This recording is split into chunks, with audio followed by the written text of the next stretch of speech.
ఉన్నారు, కళాకారులు ఉన్నారు, ఇండస్ట్రియలిస్టులు ఉన్నారు, ఎంతోమందికి అనేక రంగాల్లో ఉపాధి కల్పించేటువంటి అనేక మంది ఉన్నారు. అయితే కొంత మన వాళ్ళు మనం పరిచయం చేసుకోవడం అనేటువంటిది మరి ఈ కలయికలో మరి ఈ కాపు జాతికి సంబంధించిన సలాది సత్య గారు ముందుగా జతగాళ్ళ సినిమా తీశారు.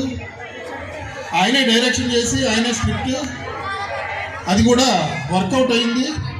రెండవది betting gang care of Kakinada అనేటువంటి సినిమా మన ఈస్ట్ గోదావరిలోనే సామర్లకోట కాకినాడ ప్రాంతాల్లో తీయడం మొన్నే ముహూర్తం షాట్ కూడా అయింది. వారిని కూడా మరి మనం అభినందించుకోవాల్సినటువంటి ఆవశ్యకత ఎంతో ఉందనేటువంటి నేపథ్యంలో వారిని ఈ కార్యక్రమానికి పిలవడం జరిగింది. మేము అడిగిన తడువుగా వారు ఈ కార్యక్రమానికి వచ్చి మమ్మల్ని ఆనందింపజేసినందుకు చాలా కృతజ్ఞం. అలాగే శ్రీన్ బాబు గారు, వారు కూడా ఈ చిత్రంలో మెయిన్ రోల్ చేస్తున్నారు. అలాగే లక్ష్మణ్ ఈ చిత్రంలో హీరోగా ఉన్నారు. మరి అలాగే మన వంశీ గారు కూడా ఈ చిత్రంలో రోల్ చేస్తున్నారు. అయితే మనం అందరం కూడా ఆశీర్వదించాలి. మళ్ళా కలుద్దాం. యూనిట్ అందరితోటి కూడా మనం శుభారంభంగా ఆడియో ఫంక్షన్లో ఇదే సామర్లకోటలో పెడతారు కాబట్టి మనందరం ప్రోత్సహించేటువంటి బాధ్యత మన మీద ఉన్నది కాబట్టి థ్యాంక్ యూ. ఇప్పుడు మన సత్య డైరెక్టర్ గారు యువ దర్శకులు మాట్లాడతారు. అందరికీ నమస్కారం అండి. ముందుగా మా తుమ్మల బాబు, హైదరాబాద్లో మేము కింద మీద పడే సినిమా చేసి పట్టుకు వెళ్ళిపోయాం. కానీ సినిమా చేయడం ఎంత కష్టమో సెన్సర్ అవ్వడం కూడా అంతే కష్టం.